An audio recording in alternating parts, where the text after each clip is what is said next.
Hello दोस्तों, नमस्कार। Welcome to Ajay career power. आइए, आज हम आप लोग के इंग्लिश सिखा रहा हूँ। इंग्लिश में सजीव और निर्जीव को कहाँ पर प्रयोग करते हैं, कैसे प्रयोग करते हैं, इससे संबंधित कंपटीशन में जैसे एसएससी आपको क्वेश्चन पूछता है, एसएससी, बैंकिंग, बीपीएससी, ये सब इम्पॉर्टेंट है। ये दोनों एग्ज़ाम जिसमें इंग्लिश ज़्यादा पूछा जाता है। 50 नंबर के इंग्लिश एसएससी में है, पूछता है। इसमें 50 मार्क्स 50 क्वेश्चन आता है प्री एग्ज़ाम में। और सीजीएल मेंस में 100 क्वेश्चन रहता है। इंग्लिश से 100 क्वेश्चन रहता है इसका। और एसएससी का और जो इंटर लेवल का रहता है उसमें 25 क्वेश्चन रहता है इंटर लेवल का। तो इंग्लिश में आज हम लोग पढ़ेंगे लिविंग थिंग्स और नॉन लिविंग थिंग्स। लिविंग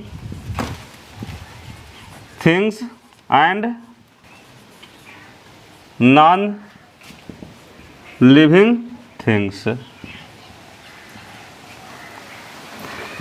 किसको ऐसे हम लोग साइंस में पढ़े हैं कि लिविंग थिंग्स जिसमें जीव हो और सब लिविंग थिंग्स है। जैसे ट्री, पेड़, जीव जंतु, कीड़ा मकोड़ा, मनुष्य, ये सब ऐसे क्या है, लिविंग थिंग्स है।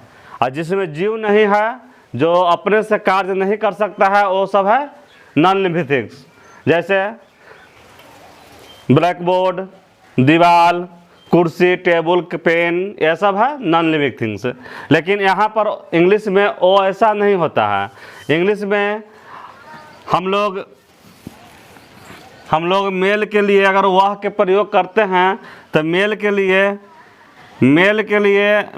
लिए हम लोग ही का प्रयोग करते हैं। और फीमेल के लिए सी का प्रयोग करते हैं।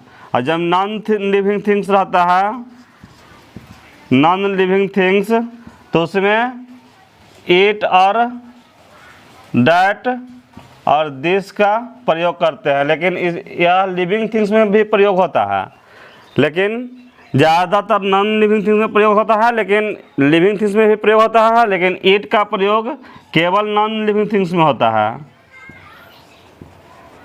नॉन लिविंग थिंग्स में। तो अब हम लोग इसका प्रयोग जान लें कि कैसे करते हैं, कहाँ पर करते हैं।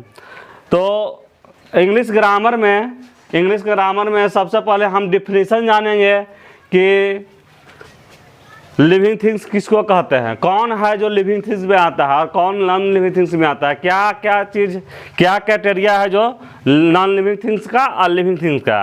तो सबसे पहले उसे जानने से पहले हम यह जान लेंगे कि यह देखिए, ही से इट का जो प्रयोग हम लोग करते हैं, ही से इट का प्रयोग करते हैं। तो अगर कोई जीव हो या जानवर हो तो क्या हम लोग लिखते हैं जानवर के पहले। अगर हम गाय के बारे में, गाय पर अगर हम लिखते हैं तो गाय के लिए क्या का प्रयोग करते हैं, इट इज ए काउ। तो इट किसके लिए प्रयोग हुआ, इट होता है नॉन लिविंग थिंग्स के लिए, नॉन लिविंग थिंग्स। लेकिन गाय हम लोग साइंस में क्या पढ़े हैं कि जीव जंतु जो है ऐसा क्या है, लिविंग थिंग्स। तो लिविंग, यहाँ तो हम लोग इट का प्रयोग कर रहे हैं तो ये लिविंग थिंग्स नहीं है। काव क्या है, काव क्या हो गया, साइंस के हिसाब से लिविंग थिंग्स है, लेकिन इंग्लिश के हिसाब से क्या हो गया, नॉन लिविंग थिंग्स हो गया। तो हम किसके पहले इट का प्रयोग करेंगे और किसके में सब्जेक्ट में, किसके लिए सब्जेक्ट में हम ही और सी का अगर या लिविंग थिंग्स रहता है तो हम सी लिखते हैं। गाय के लिए क्या, गाय फीमेल है तो उसके लिए हम सी का प्रयोग करते हैं। लेकिन नहीं, यहाँ प्रयोग कर रहे हैं किस चीज़ का, इट का। तो इसका मतलब क्या हुआ कि गाय सजीव नहीं है, निर्जीव है। क्या है, नॉन लिविंग थिंग्स है। क्या है, नॉन लिविंग थिंग्स।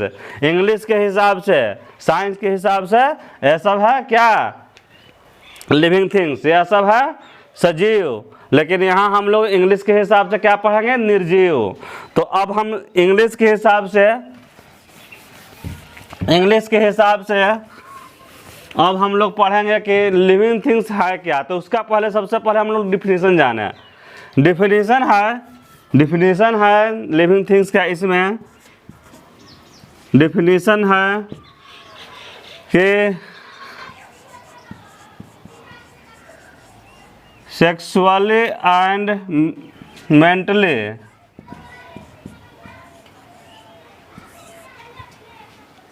कोई लिविंग थिंग्स उसी को कहेंगे जो सेक्सुअली और मेंटली पूरी तरह से प्रिपेयर हो, वह होगा लिविंग थिंग्स, वह होगा लिविंग थिंग्स। अगर ऐसा नहीं हो तो वो सब क्या हो जाएगा, नॉन लिविंग थिंग्स। तो अगर छोटा बच्चा है 4 साल 8 साल 10 साल 4 साल 8 साल का बच्चा है 6 साल का, तो उसके लिए भी हम लोग इट का प्रयोग करते हैं। 86 ईयर ओल्ड, तो क्या हुआ इसका मतलब कि 6 साल का बच्चा भी है, उसको भी हम इंग्लिश ग्रामर में क्या कहते हैं, नॉन लिविंग थिंग्स। क्योंकि वह पूरी तरह से सेक्सुअली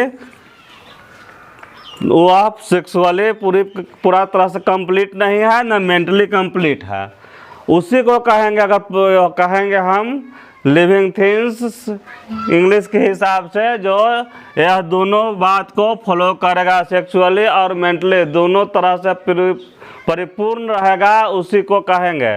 तो गाय जानवर को अगर हम बात करते हैं, गाय बिल्ली हाथी घोड़ा, तो सेक्सुअली रहेगा, लेकिन मेंटली दिमाग क्या उसका काम करता है, मनुष्य की तरह नहीं करता है, तो वह क्या हो गया, नॉन लिविंग थिंग्स। अगर 30 वर्ष का आदमी है, वो तो सेक्सुअली अथी रहेगा, प्रिपेयर रहेगा, लेकिन अगर वह पागल आदमी है तो उसको पहले भी हम लोग क्या, इट का प्रयोग करते हैं।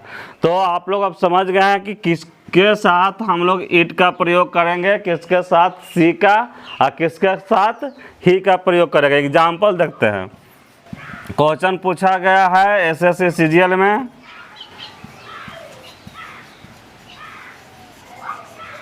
Ramesh is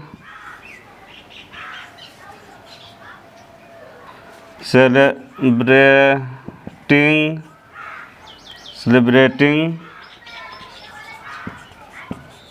birthday party